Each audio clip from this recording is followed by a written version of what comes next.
Hello everyone, welcome to assessment for learning class. Students, हम अपनी last class में जो टॉपिक पढ़ रहे थे वो है critical analysis of prevalent practices of assessment, आकलन के प्रचलित अभ्यासों का समीक्षात्मक विश्लेषण।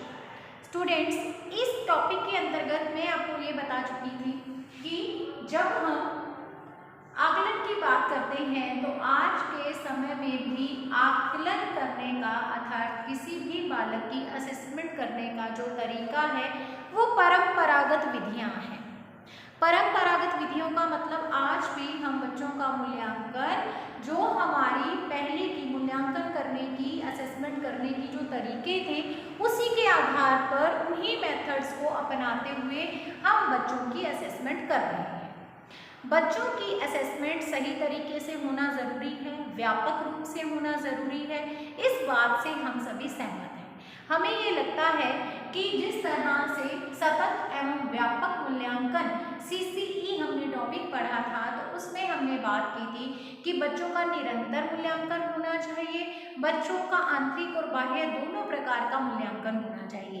इसीलिए CCE को अच्छा माना जाता है। सतत एवं जो व्यापक मूल्यांकन है उसके बारे में या फिर उसको अपनाने के बारे में बात की जाती है।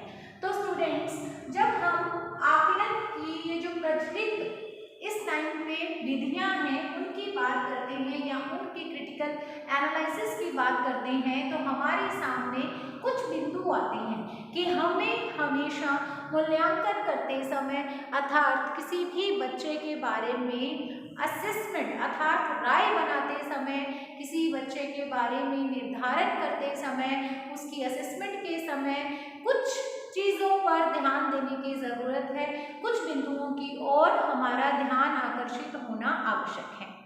इतनी जानकारी मैं आपको लास्ट क्लास में दे चुकी हूँ और इसके अंतर्गत मैंने आपको ये 5 बिंदु भी बता दिए थे कि किस पर हमें ध्यान देना चाहिए अगर हमें आज के टाइम में किसी भी बच्चे की असेसमेंट करनी है।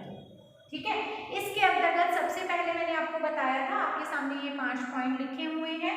देखिए, आकलन उद्देश्यों का समीक्षात्मक विश्लेषण किया जाए तो सबसे पहली बात किस पे की जाए?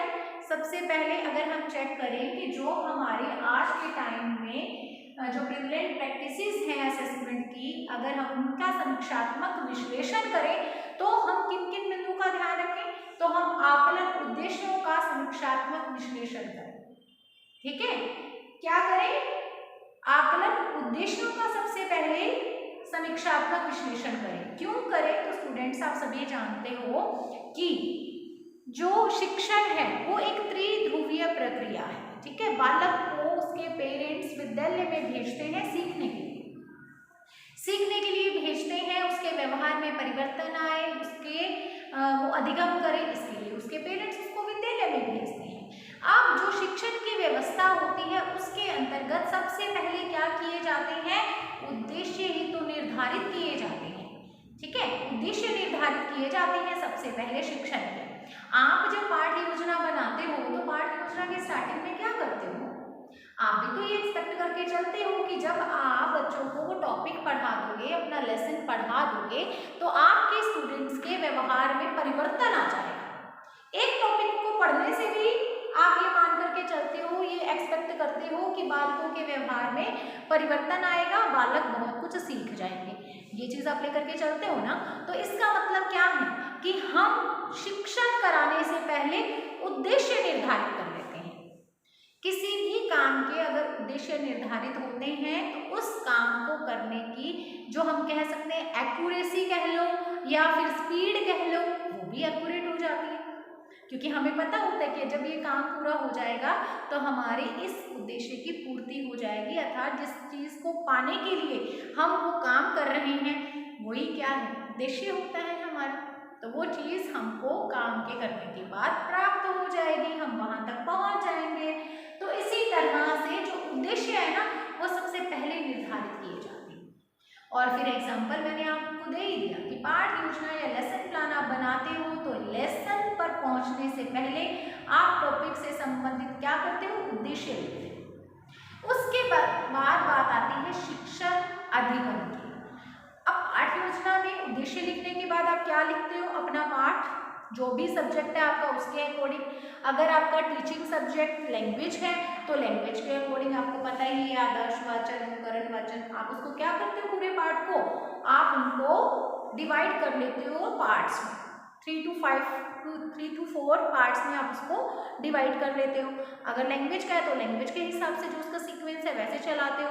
अगर आपका कुछ मैथ, साइंस या सोशल साइंसेस हैं तब आप वहाँ पे क्या करते हो, पहले विकासात्मक प्रश्न, फिर आपका कथन, फिर उसके बाद बोध प्रश्न, आप इस तरह से चलते हो। फिर वो 3 से 4 भाग में जैसा भी आपने डिवाइड किया है अपने लेसन को, अपने टॉपिक को, वैसे आप पढ़ाते हो। ठीक है, और लास्ट में क्या करते हो बच्चों, लास्ट में मूल्यांकन करते हो, है ना।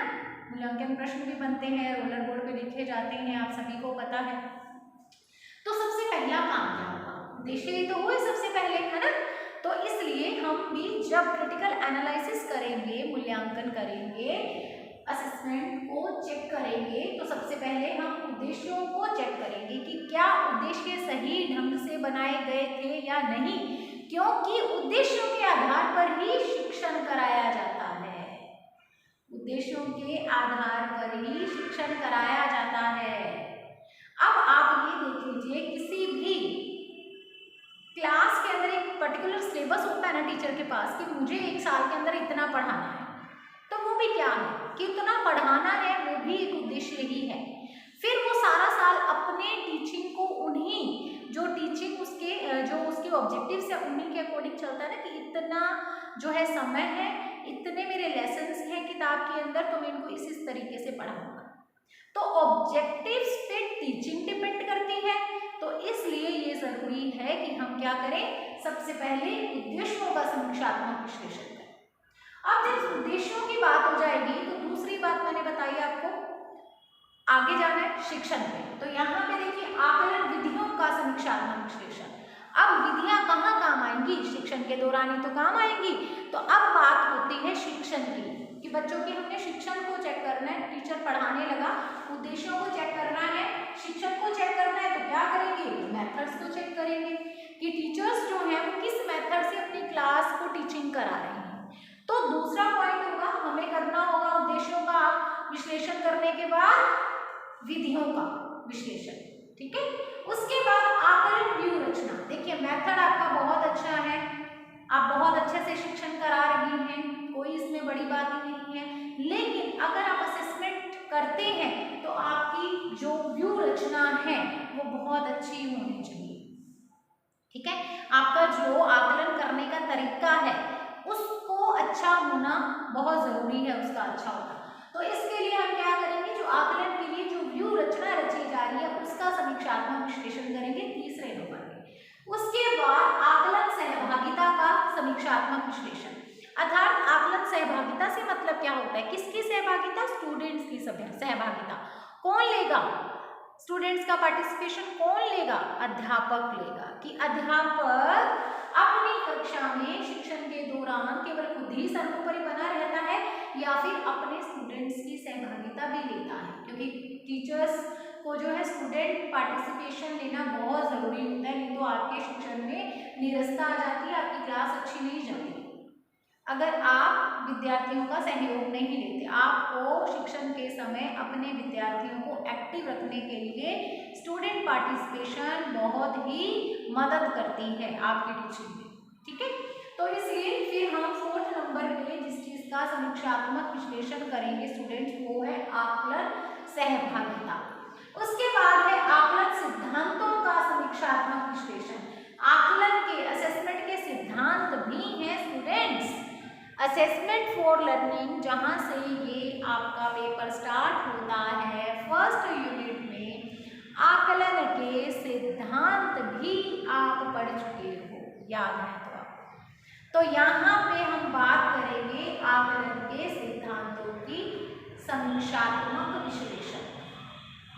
ठीक है, चलो वैसे तो लास्ट क्लास में कॉन्सेप्ट में सारा का सारा बता चुकी हूँ, अगर वहाँ पे वो वाली वीडियो नहीं देखी है ना तो उसमें भी बहुत कुछ मिलेगा, तो वो वाली वीडियो भी एक बार आप देख लो, ताकि जो चीज़ें अगर यहाँ पे रह गई हैं, क्योंकि वहाँ तो स्टार्टिंग की थी ना इन चीज़ों की, तो और भी अच्छे से समझाया था। अब लास्ट क्लास में स्टूडेंट्स जो पहला वाला मेरा यहाँ पे पॉइंट है उसको मैं पूरी तरह से डिस्क्राइब कर चुकी हूँ। आकलन उद्देश्यों का समीक्षात्मक विश्लेषण, इस पॉइंट को मैं पूरी तरह से लास्ट वीडियो में डिस्क्राइब कर चुकी हूँ। अगर आपने वो वीडियो नहीं देखी है तो देख लो, ठीक है। तो आज की क्लास में मैं जिस पॉइंट के सब पॉइंट्स के बारे में बात करने वाली हूँ वो है सेकेंड पॉइंट, आकलन विधियों का समीक्षात्मक विश्लेषण।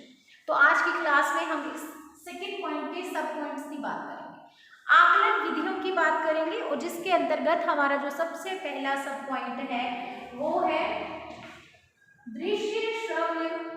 ठीक है, मैं इसके अंतर्गत सेकेंड पॉइंट के अंतर्गत यहाँ पे जो है वो बिंदु लिख रही हूँ। मैं सेकेंड के सामने ही लिख देती हूँ, आपको कोई कंफ्यूजन नहीं होनी चाहिए। ठीक है, यहाँ पे मैं सेकेंड पॉइंट के अंतर्गत बात कर रही हूँ आकलन विधियों के अंतर्गत। तो पहला बिंदु है दृश्य श्रव्य सामग्री का प्रयोग। ठीक है, दृश्य श्रव्य सामग्री का प्रयोग। हमें कोशिश करनी है कि हम अपनी क्लास में इस प्रकार से शिक्षण कराएं, ठीक है, इस प्रकार से शिक्षण कराएं कि हमारा जो टॉपिक है वो बच्चे को अच्छी तरह से समझ में आ जाए। ठीक है, बच्चा उसको एज इट इज सीख ले, आत्मसात कर ले, ऐसे प्रयास हमको करने हैं, आप सभी जानते हैं। तो यहाँ पे देखिए मैंने क्या लिखा है, आकलन विधियों के अंतर्गत एक शिक्षक को अपने विद्यार्थियों को जो भी टॉपिक पढ़ाना होता है तो कोशिश करनी चाहिए कि वो क्या करे, दृश्य श्रव्य सामग्री का प्रयोग करते हुए अपने स्टूडेंट्स को उस टॉपिक के बारे में नॉलेज दे। ठीक है, कोशिश करनी चाहिए दृश्य श्रव्य सामग्री के बारे में, दृश्य श्रव्य सामग्री का प्रयोग करते हुए फिर उनको वो पाठ या जो भी उनका प्रकरण है, जो टॉपिक है वो पढ़ाए। एक चीज तो ये क्लियर हो गई। अब दृश्य श्रव्य सामग्री की भी स्टूडेंट्स आपको पता है दृश्य सामग्री होती है, श्रव्य की सामग्री होती है, और इसके अतिरिक्त दृश्य श्रव्य भी होती है। तो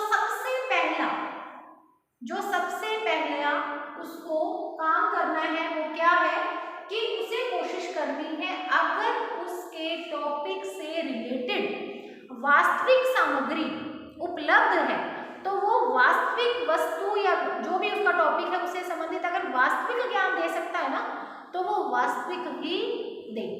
जैसे मान लीजिए वो बच्चे को साइंस में पुष्प की संरचना पढ़ा रहा है तो वो पुष्प यानी फूल लेकर के जाए, फिर उसके भागों को बताए। तो जो चीज या जो टॉपिक आप बच्चे को वास्तविक रूप में दिखा करके फिर सिखा सकते हो तो पहली चीज तो वही करनी चाहिए। अगर वो वास्तविक रूप में उपलब्ध नहीं हो सकता वो टॉपिक या टॉपिक से संबंधित सामग्री, तब आप क्या करेंगे, तब आप फिर यूज करेंगे उसकी पिक्चर्स जो कि दृश्य सामग्री में आ जाएगी। ठीक है, या फिर कुछ ऐसा टॉपिक है जिसमें कुछ ऑडियो आपका कुछ आ सकता है सामग्री, तो आप ऑडियो का यूज करेंगे। लेकिन पहला प्रयास आपका यही होना चाहिए कि आप दृश्य श्रव्य सामग्री के अंतर्गत वास्तविक जो सामग्री है उसका प्रयोग करते हुए फिर पढ़ाएं। ठीक है, ये चीज क्लियर हो गई है। तो यहाँ पे आकलन विधियों का जब समीक्षात्मक विश्लेषण करना है आपने, तो आपने या आकलनकर्ता ने क्या करना है, ये जांचना है कि क्या शिक्षक के द्वारा रियल ऑब्जेक्ट्स दिखा करके बच्चे को पढ़ाया जा रहा है। ठीक है, ये चेक करना है, क्योंकि ऐसा होना चाहिए, दृश्य श्रव्य सामग्री का प्रयोग होना चाहिए। तो विश्लेषण करते समय, क्रिटिकल एनालिसिस करते समय इस और आकलनकर्ता का ध्यान जाना आवश्यक है। ठीक है, ये चीजें आपको क्लियर हो गई है। अब दूसरी चीज, तकनीकी साधनों का प्रयोग।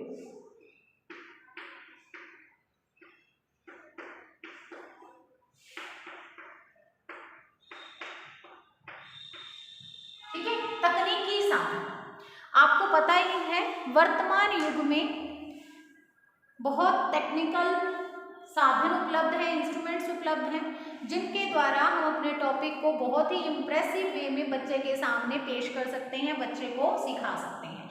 इसमें कोई दो राय नहीं है, हम सभी इस बात से सहमत हैं, आपको पता ही है। तो देखिए, तकनीकी साधनों का प्रयोग करना जरूरी है। अगर आज भी हम बच्चे को टीचिंग करा रहे हैं परंपरागत साधनों के द्वारा या फिर बुकिश, बस सीधा पाठ किताब में से पढ़ा दिया जाता है, पुस्तक प्रणाली जिसको बोलते हैं, अगर आज भी आप बच्चे को पुस्तक प्रणाली के द्वारा पढ़ा रहे हो तो गलत है। आपने बच्चे को टेक्निकल नॉलेज भी देनी है।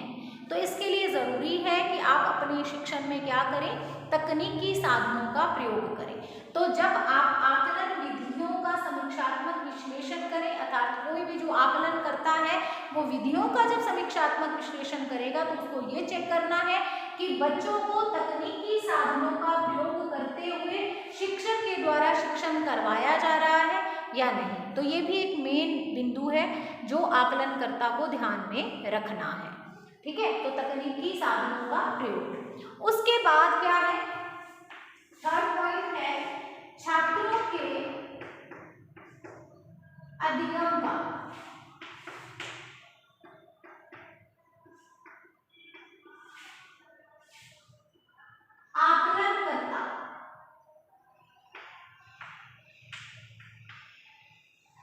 आकलनकर्ता द्वारा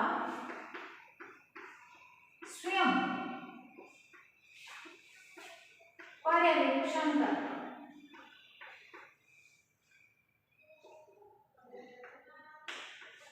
ठीक है, छात्रों के अधिगम का आकलनकर्ता द्वारा स्वयं पर्यवेक्षण करना। अब स्वयं पर्यवेक्षण करने का मतलब जो ऑब्जर्व करने का काम है कि स्टूडेंट के अधिगम को चेक करना है। अधिगम मतलब स्टूडेंट्स ने कितना सीखा है, जो टीचर्स के द्वारा शिक्षण कराया गया है, जो टॉपिक पढ़ाया गया है, उससे विद्यार्थियों ने कितना सीखा है ये जानने का प्रयास करना है। तो ये जानने का प्रयास करना है तो जो आकलन करता है ना, वो खुद अपनी आंखों से खुद वहां प्रेजेंट होकर ऑब्जर्व करेगा। ऐसा नहीं है कि किसी दूसरे से पूछ ले कि अच्छा बताओ बच्चों को कितना आता है कितना नहीं आता, नहीं, वो खुद क्लास में जाकर के पर्सनली स्टूडेंट्स को चेक करे, इस बात का भी ध्यान रखना है।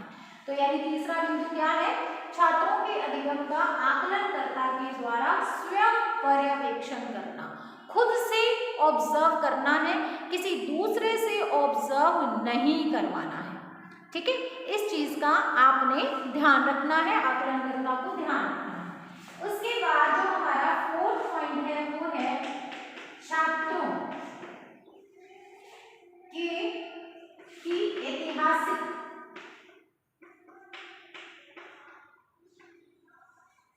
पृष्ठभूमि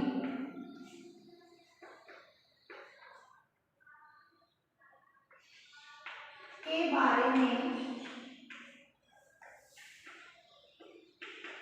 सूचना प्राप्त करना।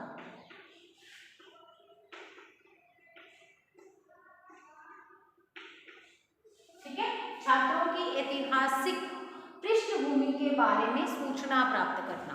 ऐतिहासिक पृष्ठभूमि मतलब स्टूडेंट का पीछे का रिकॉर्ड कैसा रहा है।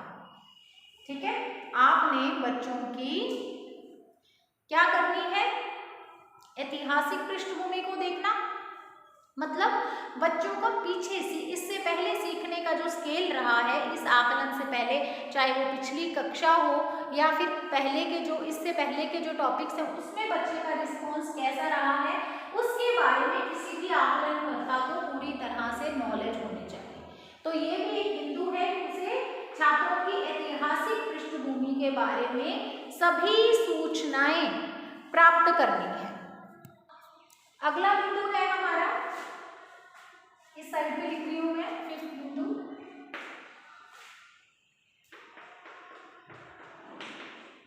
छात्रों की व्यक्तिगत विभिन्नताओं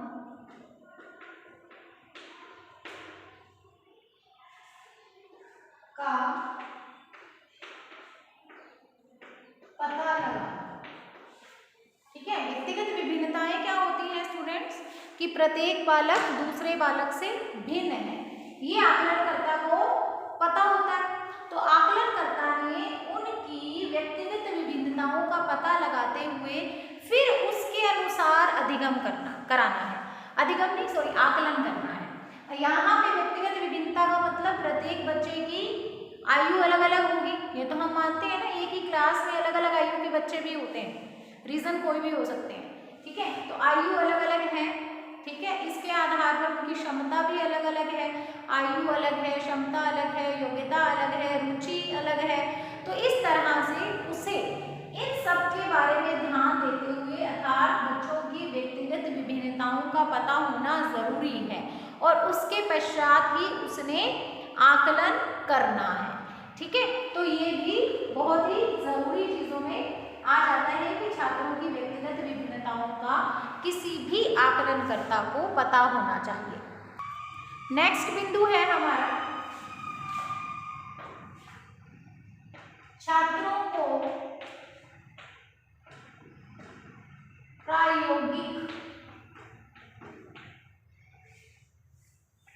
एवं व्यावहारिक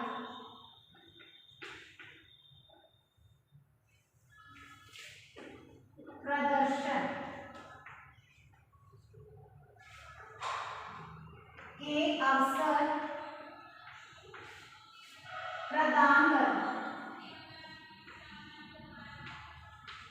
ठीक है।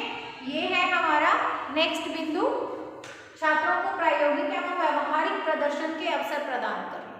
तो एज अ टीचर हर एक टीचर को ये करना चाहिए, अपने छात्रों को उनकी सहभागिता लेनी चाहिए, वहां तक भी पहुंचेंगे। लेकिन यहाँ इस बिंदु में भी वही बात है कि केवल खुद को ही सर्वोपरि क्लास में नहीं समझना चाहिए, बल्कि बच्चों को भी प्रायोगिक रूप से या व्यवहारिक रूप से अपने प्रदर्शन का, अपनी प्रेजेंटेशन देने का मौका देना चाहिए, ठीक है। तो स्टूडेंट्स ये जो मैंने 6 पॉइंट लिखे हैं इसमें 2 अर्थ निकलते हैं इस चीज के। हम सेकंड पॉइंट के सब पॉइंट्स कर रहे हैं आकलन विधियों का समीक्षात्मक विश्लेषण। एक अच्छे टीचर को इन सब बातों को ध्यान में रखना चाहिए, ठीक है। और फिर जो आकलन करता है वो जब आकलन विधियों, ये दूसरे पॉइंट की बात करें, आकलन उद्देश्यों के अंतर्गत उसने क्या क्या करना है ना, उसकी बात हम कर चुके हैं लास्ट क्लास में। आज के हमारे जो सेकंड बिंदु की बात कर रहे हैं आकलन विधियों के समीक्षात्मक विश्लेषण में क्या करना है, इन बातों पर ध्यान देते हुए फिर आकलन करना है, ठीक है। तो ये चीज आकलनकर्ता को, ये पॉइंट आकलनकर्ता को ध्यान में रखना है, कोई ज्यादा मुश्किल नहीं है। विशेष श्रव्य सामग्री का प्रयोग, तकनीकी साधनों का प्रयोग, छात्रों के अधिगम का आकलनकर्ता के द्वारा स्वयं पर्यवेक्षण करना, छात्रों की ऐतिहासिक पृष्ठभूमि के बारे में सूचना प्राप्त करना, छात्रों की व्यक्तिगत विभिन्नताओं का पता लगाना, छात्रों को प्रायोगिक एवं व्यवहारिक प्रदर्शन के अवसर प्रदान करना, ठीक है। तो ये हो गए हैं ये 6 बिंदु जो कि आएंगे आकलन विधियों के समीक्षात्मक विश्लेषण के अंतर्गत। अब टोटल 2 बिंदु हमारे आज की क्लास में कंप्लीट हो गए हैं, यानी 2 ये जो मेन 5 पॉइंट्स हैं, मेन 5 बिंदु हैं, इनके अंतर्गत 2 बिंदुओं के हमने सब पॉइंट्स कर लिए हैं, ठीक है। सब पॉइंट्स हो गए हैं यहाँ पे। अब रह गए हैं ये हमारे नीचे के 3 बिंदु, 3rd, 4th और 5th। आकलन व्यूह रचना का समीक्षात्मक विश्लेषण, आकलन सहभागिता का समीक्षात्मक विश्लेषण और उसके बाद आकलन सिद्धांतों का समीक्षात्मक विश्लेषण। तो ये जो 3 बिंदु है ना, ये हम पढ़ने वाले हैं हमारी नेक्स्ट क्लास में, ठीक है। मैंने आपको पहले ही पिछली क्लास में बता दिया था कि अभी इस टॉपिक से संबंधित 2-3 क्लासेस होने वाली हैं, 2 बिंदु हुए हैं, अभी 3 बाकी हैं।